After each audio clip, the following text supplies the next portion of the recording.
السلام علیکم عزیز طلباء و طالبات.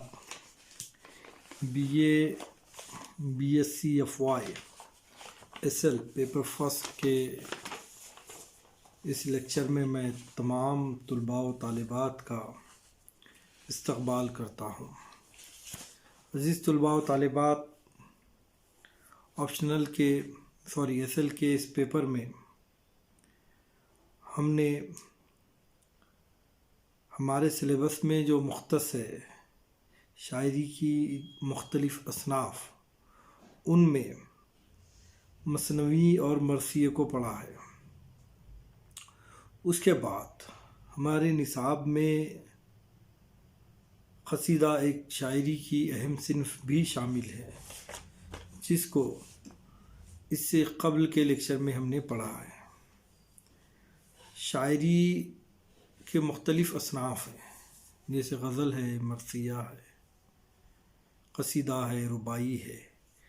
ہر موضوع، ہر عنوان کے تحت اس کی اپنی ایک تعریف ہے. جیسے غزل کی تعریف عورتوں سے ہم کلام ہونا ہے، سخن بیار گفتن کو غزل کہتے ہیں. تو مرثیے میں مرحومین کی یاد کی جاتی ہے، ان کی تعریف و توصیف بیان کی جاتی ہے.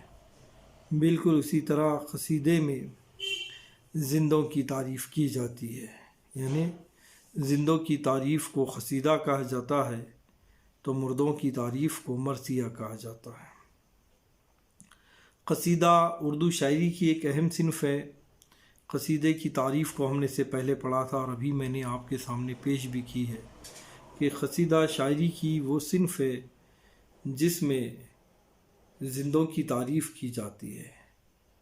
مختلف شعراء اپنے بادشاہ اکرام، اساتذہ اکرام، امراء، روسا، نوابین یا قبیلے کے سرداروں کی اور منقبتی قصیدے بھی کہے جاتے ہیں اولیاء اکرام، بزرگان دین کی شان میں. غالب کے دو منقبتی قصائد بہت مشہور ہیں جو حضرت علی رضی اللہ عنہ تعالیٰ کی شان میں لکھے گئے ہیں. یہ دراصل اس زمانے کی پیداوار ہے جب دربارین زندہ تھے، دربار سجا کرتے تھے، شعر و شاعری کی پرداد سخن دی جاتی تھی. لوگ امراء و روسا شعراء کی محفلیں سجایا کرتے تھے اور شعراء ان امراء و روسا کی، نوابین کی، بادشاہوں کی شان میں قصیدے کہتے اور ان سے انعام و اکرام حاصل کیا کرتے تھے. لیکن جب 1857 کا واقعہ ہوا، درباریں اجڑ گئی، سلطنتیں تباہ ہو گئی، شعر و شاعری پر داد سخن دینے والے ختم ہوتے گئے آہستہ آہستہ، تو یہ صنف بھی زوال کی طرف آمدہ ہو گئی. چونکہ قصیدے میں کسی کی تعریف شامل ہوتی ہے اور لکھنے کا منشا بھی جو ہے انعام و اکرام حاصل کرنا ہوتا ہے، لہٰذا یہ صنف اپنے زمانے میں بہت زیادہ مشہور ہوئی. دیگر اصناف کی طرح اردو ادب میں یہ صنف بھی باہر سے آئی ہے. شاعری کے بہت سارے اصناف ایسی ہیں جس کو ہم نے دیگر زبانوں سے اخذ کیا ہے، لیا ہے. جیسا غزل ایران سے آئی ہے، ویسے قصیدہ جو ہے عرب سے آیا ہوا ہے. عرب سے فارسی میں، فارسی سے یہ اردو میں چلا آیا ہے اور اردو کے بڑے بڑے قصیدہ نگار شعراء نے اس صنف کو بام عروج پر پہنچایا، جن میں سودا اور ذوق کے نام بالخصوص لیے جاتے ہیں. لیکن ان کے علاوہ دیگر شعراء نے بھی قصیدہ نگاری میں زور آزمائی کی ہے، طبع آزمائی کی ہے. قصیدہ شاعری کی اس صنف کی ایک اپنی حیت ہے، ایک شکل ہے، ایک فارم ہے. جیسے اس سے پہلے بھی ہم نے اس بات کو پڑھا ہے کہ قصیدے کے پہلے شعر کے دونوں مصرے ہم قافیہ اور ہم ردیف ہوتے ہیں، جبکہ اس کے بعد کے تمام اشعار کے ثانی مصرے ہم قافیہ و ہم ردیف ہوتے ہیں یا صرف ہم قافیہ ہوتے ہیں۔ قصیدے میں مضامین یا خیالات مسلسل اور مربوط انداز میں پیش کیے جاتے ہیں اور موضوع کے لحاظ سے ان کا عنوان بھی ہوتا ہے، جیسے کہ ہمارے نصاب میں ایک غالب کا قصیدہ شامل ہے جس کا نام ہے در مداح بہادر شاہ ظفر کی تعریف میں، تو دوسرا ہے در تہنیت غسل صحت نواب تجمل حسین خان، یہ دو ہے، تو موضوع کے لحاظ سے ان کے عنوان بھی ہوتے ہیں۔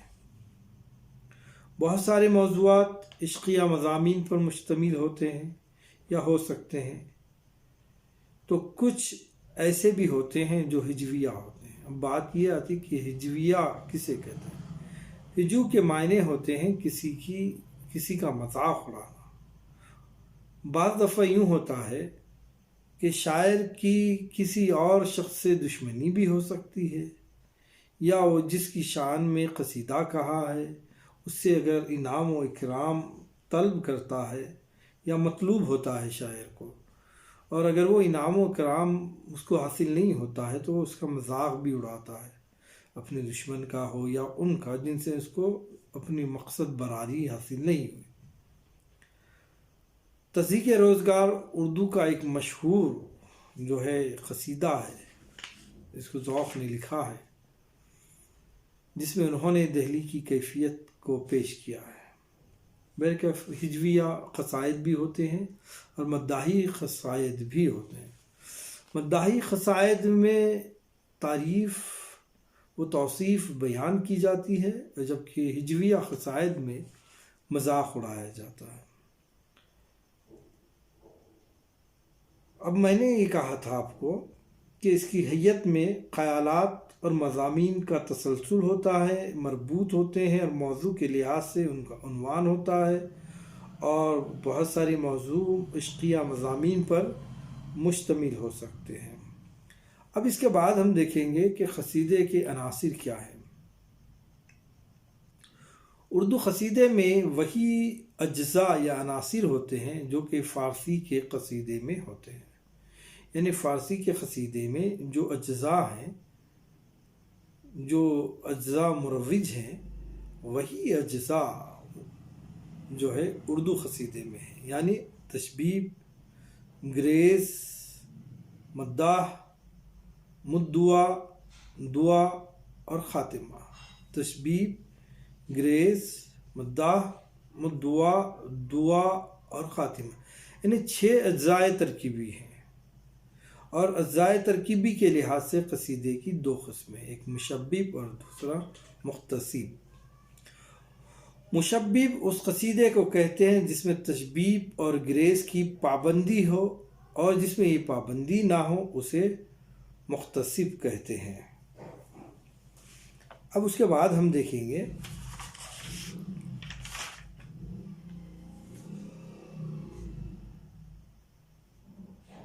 قصیدے کے جو اجزاء ہیں، اب ان کے بارے میں پڑھیں گے۔ اردو میں قصیدے کی ابتدا جو ہے وہ تشبیب سے شروع ہوتی ہے۔ تشبیب میں کو تمہیدی اشعار باندھے جاتے ہیں۔ جس کسی کا بھی قصیدہ جو ہے پیش کیا جاتا ہے، تشبیب میں وہی اشعار پیش کیے جاتے ہیں جو ممدوح کی شخصیت، اس کے مرتبے کے عین مطابق ہوتے ہیں۔ ممدوح کہتے ہیں جس کی تعریف کی جاتی ہے۔ قصیدے کی ابتدا تشبیب سے ہوتی ہے، اور تشبیب میں وہی اشعار پیش کیے جاتے ہیں جس میں ممدوح کی تعریف کی جاتی ہے، اور وہ اشعار اس کے مرتبے کے عین مطابق ہوتے ہیں۔ دراصل تشبیب کی کامیابی کا سارا دار و مدار مداح اور ممدوح کے ربط و تعلق اور اسی مناسبت سے اشعار کی پیشکشی پر ہوتا ہے۔ اگر قصیدے کی ابتدا ہی اگر ناکامیاب ہو، متاثر کن نہ ہو، جس کے بارے میں قصیدہ پڑھا جا رہا ہے وہ موجود ہے اور وہ اس کی توجہ ہی حاصل نہیں کر رہا ہے تشبیب میں، تو پورا قصیدہ سن نہیں پائے گا، اور اس سے ہوگا یہ کہ شاعر کا جو مطلب ہے وہ پورا نہیں ہو پائے گا۔ لہذا لازمی ہے کہ شاعر اس طرح تشبیب کو پیش کرے کہ وہ ممدوح کی شان کے عین مطابق ہو، تاکہ قصیدے میں توازن بھی برقرار رہے اور صحیح معنوں میں قصیدہ کہلائے۔ یوں بھی تشبیب کے اشعار کی تعداد زیادہ نہیں ہوتی ہے، اس کے لیے بہت زیادہ اشعار کی ضرورت بھی نہیں ہوتی ہے، اور عموماً ہم یہ دیکھتے ہیں کہ قصیدے میں تشبیب پر زیادہ توجہ دی جاتی ہے اور مدیح اشعار نسبتاً کم کہتے ہیں، کیونکہ تشبیب میں ہی مکمل تعریف اگر بیان کر دیا جائے تو اس کے دوسرے جز میں ہم جب داخل ہوتے ہیں تو وہاں کہنے کے لیے کچھ اور باقی نہیں رہتا، اس لیے بہت زیادہ مدیح اشعار جو ہے وہ بھی نہیں کہے جاتے۔ اب تشبیب کے بعد قصیدے کا دوسرا عنصر یا جز، اہم جز ہے، وہ گریز ہے۔ گریز کی تعریف ابن رشیق نے اس طرح کی ہے: تشبیب سے مداح یا کسی دوسرے موضوع کی طرف، تشبیب کے بعد کسی دوسرے موضوع کی طرف کسی بہترین ہیلے سے، کوئی وجہ جو ہوتی ہے، کسی بہترین ہیلے سے نکل جاؤ، یہ جو ہے گریز کہلاتا ہے۔ تشبیب کے بعد شاعر کسی تقریب سے ممدوح کا ذکر چھیڑتا ہے، یعنی ممدوح کا ذکر چھیڑنے کے لیے یا ذکر کرنے کے لیے کسی تقریب کا وہ سہارا لیتا ہے، اور اسی تقریب کا سہارا لے کر ممدوح کا ذکر کرنا جو ہے گریز کہلاتا ہے۔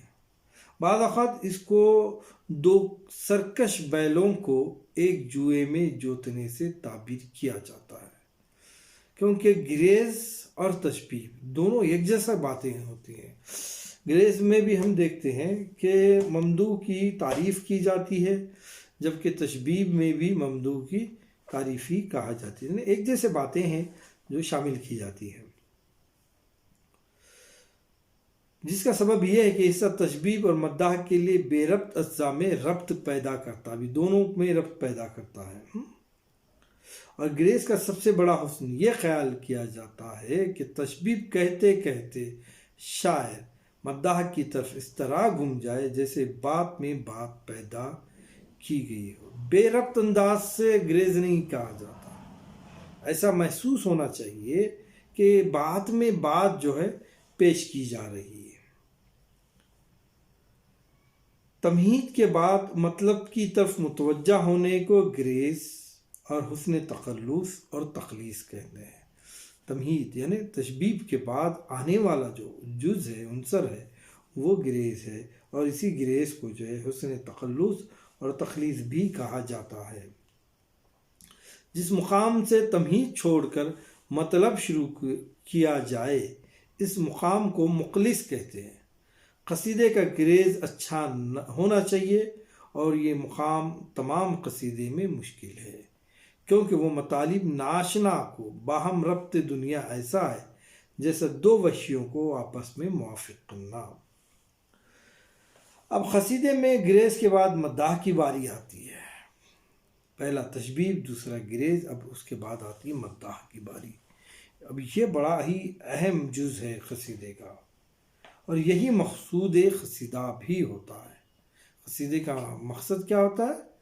تعریف کرنا، اور یہی اس جز میں شاعر کیا کرتا ہے؟ ممدوح کی تعریف کرتا ہے، اور یہی مقصود قصیدہ ہے یا قصیدے کی تکمیل کا مرحلہ ہے۔ مداح میں شاعر اپنے ممدوح کی تعریف و توصیف کرتا ہے۔ اس حصے میں شاعر کا طرز تخاطب شاندار، غیر معمولی اور متاثر کن ہوتا ہے، اور کبھی کبھی یہ مبالغہ آرائی کے منزلوں کو بھی چھو لیتا ہے۔ تعریف کرتے کرتے وہ حد کے باہر بھی چلا جاتا ہے، کیونکہ اس کا مقصد ہوتا ہے کہ کسی طرح سے جس کے بارے میں یہ قصیدہ کہہ رہا ہے اس کو اتنا خوش کیا جائے کہ اس سے شاعر کا مقصد بڑا ہے۔ اب وہ اپنے مقصد کی تکمیل کے لیے، اپنے مقصد کو حاصل کرنے کے لیے ممدوح کی اتنی تعریف کرتا ہے کہ اس کو ایسا محسوس ہوتا ہے کہ مبالغہ آرائی کی منزلوں کو چھو رہا ہے۔ مداح میں زور تخیل کے کئی پہلو ایک ساتھ نظر آتے ہیں۔ زور تخیل یعنی ذہنی سوچ۔ شاعر جس کے بارے میں قصیدہ لکھ رہا ہے، اب اس کے زور تخیل پر منحصر ہے کہ وہ کس طرح ممدوح کی تعریف کرتا ہے۔ صلہ و ستائش کی تمنا، اپنے ممدوح کے اوصاف کا اظہار، شوکت لفظی کے ساتھ مختلف تشبیہوں استعاروں سے ممدوح کی عظمتوں کا بیان، سبھی کچھ شاعر کے جذبات و احساسات کا ترجمان بن جاتے ہیں۔ تشبیہات، اشتہارات، شوکت لفاظی، کس طرح وہ لفظوں کا استعمال کر رہا، وہی الفاظ شاعر کے جذبات کی ترجمانی کرتے ہیں۔ مدت ترازی میں شاعر کا لب و لہجہ اس کے مزاج و مذاق کا آئینہ دار بن جاتی ہے۔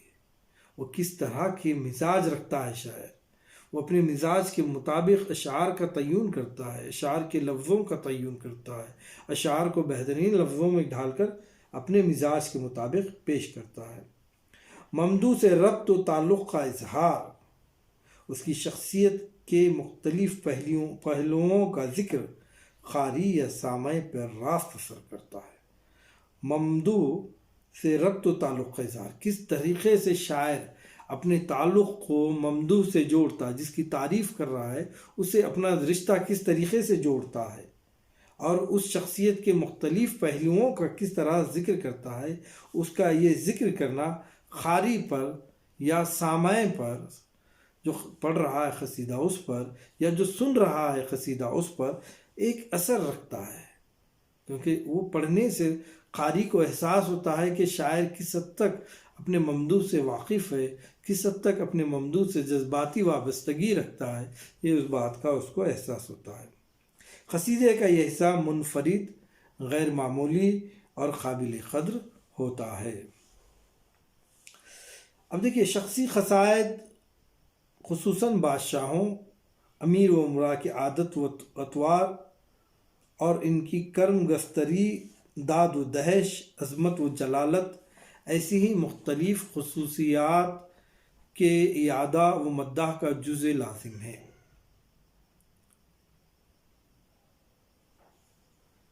شخصی قصائد کے علاوہ میں نے آپ سے اس سے پہلے بھی کہا تھا اور یہ بھی کہا تھا کہ غالب کے پاس ہمیں بزرگان دین کی مداح میں بھی جو ہے قصائد ملتے ہیں، تو شخصی قصائد کے علاوہ بزرگان دین کی مداح میں بھی قصائد کہے جاتے ہیں۔ ان میں اس بات کا خیال رکھا جاتا ہے کہ مداح کا نہج یا طریق نہ بدلے، وہی اوصاف حمیدہ کا ذکر، عظمت و بزرگی کا انداز، عطا و بخشش کا قرینے کا مکمل اظہار ضروری ہے۔ اب تو یہ ہوگا مداح، جس میں ممدوح کی تعریف کی جاتی ہے۔ ممدوح بادشاہ ہو سکتا ہے، امراء ہو سکتے ہیں، رؤساء ہو سکتے ہیں، شخصی قصائد کے لحاظ سے، اور بزرگان دین کے لحاظ سے بزرگان دین ہو سکتے ہیں۔ اس کے بعد آتا ہے مداح کے بعد شاعر اپنے احوال کا تذکرہ کرتا ہے، اور وہ ہوتا ہے مدعا، اصل اس کی جو خواہش ہے۔ اب یہاں پہ جو ہے خواہش کا اظہار شاعر کرتا ہے مدعا کے اس زمرے میں۔ عرض مدعا کے تحت داد و دہش، بذل و نوال کا خواہش مند ہوتا ہے شاعر، اور سب سے آخر میں ممدوح اس کے عزیز و قریب۔ اب مدعا ہے نا، کیا ہے مدعا؟ داد و دہش، انعام و اکرام حاصل کرنا ہے، تو اس کے لیے ممدوح یعنی تعریف کرنے والا اس کے عزیز و قریب، تعریف کرنے والے کے عزیز و قریب رشتہ داروں، متعلقین کے لیے دعا بھی کرتا ہے، اور دعا کے ساتھ ساتھ وہ اپنے ممدوح کے دشمنوں کے واسطے بددعا بھی کرتا ہے۔ چونکہ قصیدے کے اس حصے میں شاعر اپنا عرض حال پیش کرتا ہے، حسن طلب اور دعا سے متعلق اشعار کہتا ہے، اور اسی پر قصیدے کا اختتام ہوتا ہے۔ اس لیے یہ جو موضوع ہے، اس میں یہ کسی قدر مختصراً اور جامع ہوتا تاکہ ممدوح کے لیے بار خاطر نہ ہو۔ تو اس طرح جو ہے یہ اجزاء ہیں قصیدے کے۔ اب اس کے بعد ہم لوگ ہماری نصاب میں شامل جو 2 قصیدے ہیں انشاءاللہ تعالی اس کو ہم دوسرے لیکچر میں پڑھیں گے۔ آج کے لیے اتنا کافی ہے، بہت بہت شکریہ۔